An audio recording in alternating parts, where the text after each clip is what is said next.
Welcome back to the channel, everyone. And today we're looking at the persuasive question from the WJEC English language paper. If you missed it, check out the impressions question video linked at the top of the screen.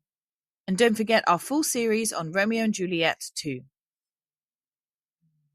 Like the impressions question, the how does the writer persuade question is usually worth 8 to 10 marks, and it can appear in both Unit 2 and Unit 3. So it's one you'll want to be ready for. So what do we actually mean by persuade? Well, first, it's about convincing someone to agree with your point of view. Second, it's about convincing someone to believe your opinion. And third, it can mean encouraging them to take action based on something they've said. Now, there are a number of ways writers try and persuade us. And one way is by using the 3 appeals: Ethos, Pathos, and Logos. Ethos is all about credibility. For example, you're more likely to trust me when I explain this exam question because I'm an English teacher, rather than if a PE teacher tried to tell you. In the same way, if a travel writer reviews a holiday, you're more inclined to believe them. So in the exam, it's always worth noting where the extract is taken from. For example, a blog, a novel, or a diary, and then asking yourself, is the writer believable? Next, we have pathos, and pathos appeals to emotion. Think of those charity adverts showing animal cruelty or famine. They often use emotive language and images to make us feel sympathy. And writers do exactly the same thing in the extracts. So as you're reading, look out for key vocabulary that might be trying to make you feel a certain way. Lastly, we have logos, and this is all about logic, using facts, statistics, or evidence to make an argument sound more believable and harder to argue against. So as you're reading the extracts, see if you can spot these 3 appeals. On top of that, you'll want to look for more common persuasive techniques, and your teacher may have given you one of the following acronyms to use: deforest, persuade, aforest, rainforest, I had a forest, hippofacts, and pastoa. And essentially, they all have the same function. But I like to use I had a forest. And so each letter represents a technique. The I for imperatives or commands, the H for hyperbole or exaggeration, the A for alliteration, the D for direct address, the second A for anecdotes or short stories, the F for facts, the O for opinions, the R for repetition or rhetorical questions, the E for emotive language, the S for statistics, and the T for rule of 3 or triplets. But remember, spotting the techniques isn't enough. You have to comment on how they persuade. Why did the writer use them? And what effect do they have on the reader? Alongside spotting persuasive techniques, you also need to pay attention to the writer's language choices and any structural features. And if you're not too sure what I mean by structure, then go ahead and check out the impressions question linked above. So let's take a look at an example extract. Pause the video and have a read. Rules, rules, rules. They follow us through every corridor and every classroom. But ask yourself this: are they really helping us learn, or are they simply trapping us in silence? Imagine a school where pupils are trusted to make sensible choices, where wearing the wrong shoes doesn't matter more than the work in your book. Doesn't that sound fairer? We all agree that respect matters. Of course it does. But respect should be earned, not demanded through endless lists of restrictions. Isn't it time we focused less on punishment and more on preparation for the real world? Let's change school rules. Not tomorrow, not next week, now. And a typical question might be as follows. How does the writer persuade us that the school rules should change? So what's the first thing that we should do when answering this type of question? Firstly, we need to read the extract carefully and highlight any interesting language, any persuasive techniques, structural techniques, and look out for examples of pathos, ethos, and logos. Secondly, we need to identify the writer's purpose. Ask yourself, what is the writer trying to persuade me to think, feel, or do? Next, pick your quote. Make it a juicy one.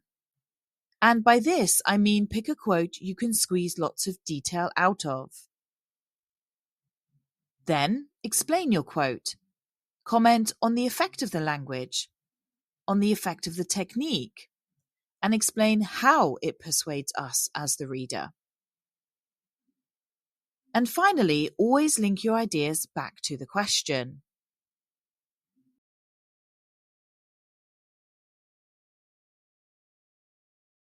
For this video, we'll just zoom in on 2 quotes.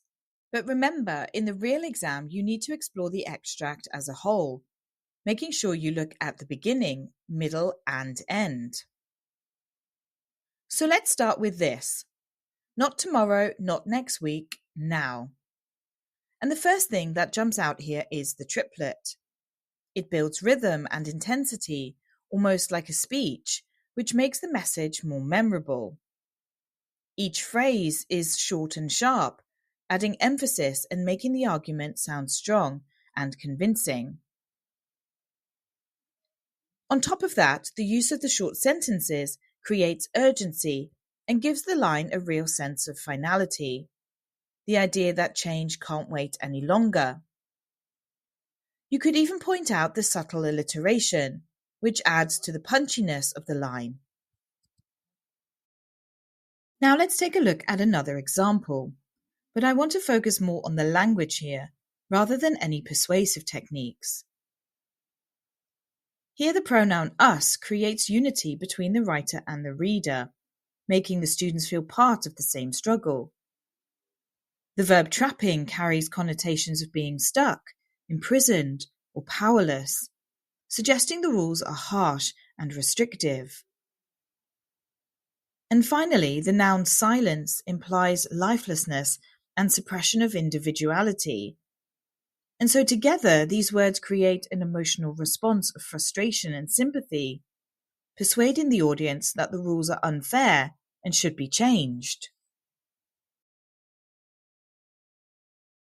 Now that we've explored the quotes, let's bring the ideas together in a model paragraph.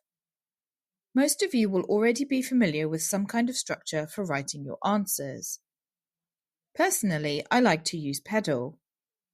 Point, evidence, detailed analysis, and link back to the reader or the question.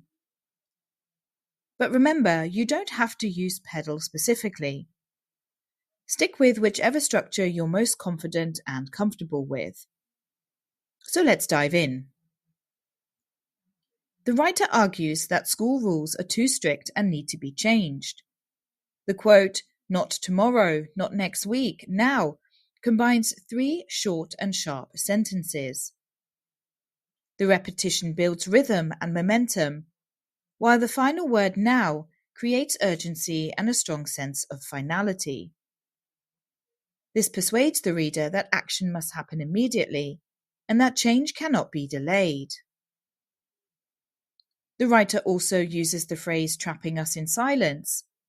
The pronoun us and the verb trapping highlight a shared experience and a sense of restriction. Us makes the reader feel included, while trapping suggests the rules are controlling and oppressive. The noun silence emphasizes the suppression of individuality.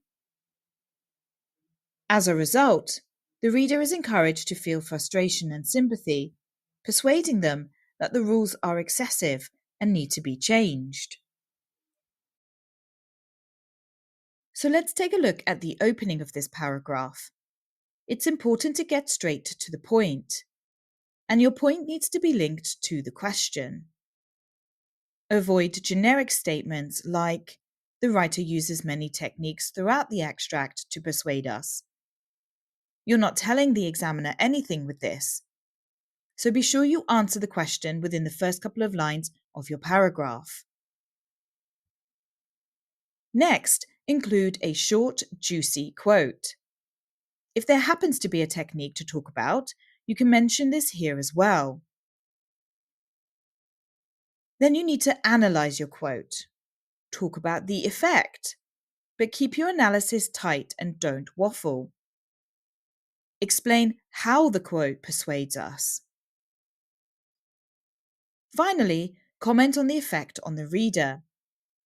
Again, avoid generic comments like, "It makes us want to read on." Instead, what does it make us feel? Does it make us want to take action? And in what way? And then move on to looking at a second quote in the same way. Now, if you're aiming for the top grades, you might find the pedal structure a little limiting. Instead, use this checklist to push your answers further and make sure you're writing at the highest level. Ask yourself the following questions. Number 1. Have I made a clear point linked to the question? Number 2. Did I choose a short, juicy quote? Number 3. Have I explained the technique and its effect?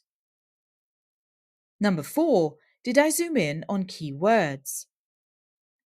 Number 5. Have I given more than one interpretation of my ideas? Number 6. Did I look at both language and structure? Number 7. Have I thought about the reader's reaction? Number 8.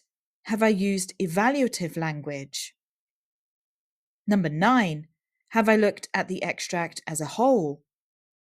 And number 10. Have I finished with an overall statement?